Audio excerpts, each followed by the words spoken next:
পৰিসীমাৰ ভিতৰতে নহয়, ঢোলে গৰজিছে চিকাগো, কানাডা, মধ্যপ্ৰাচ্যতো। মিচিগানত আখৰা আৰম্ভ হৈছে মধ্যপ্ৰাচ্যৰ বিহু।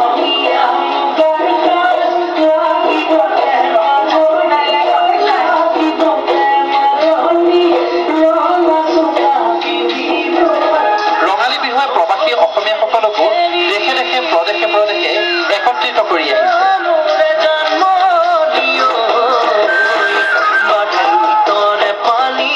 বিহু বুলি প্ৰৱাসী অসমীয়াসকলে একগোট হোৱাৰ চেষ্টা চলাইছে চিকাগো, কানাডা, অহায়া আদি।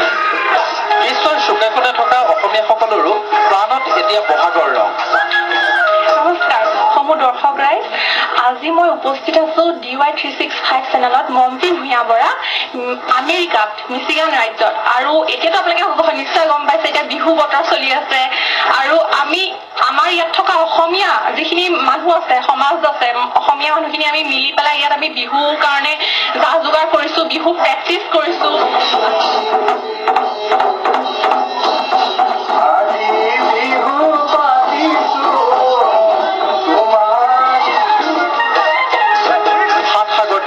সিপাৰত থাকিও প্ৰতিজন অসমীয়া হেঁপাহেৰে বাট চাইছে ৰঙালীলৈ।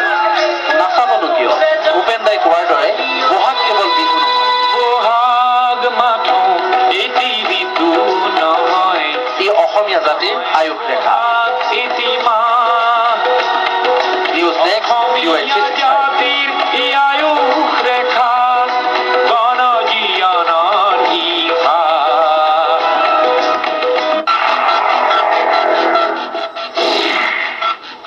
আপুনি সপৰিয়ালে বিহুৰ বজাৰলৈ ওলাইছে নেকি? কিন্তু আপুনি সাৱধান হওক, জেপ লুৰুকাৰ বাবে নহয়।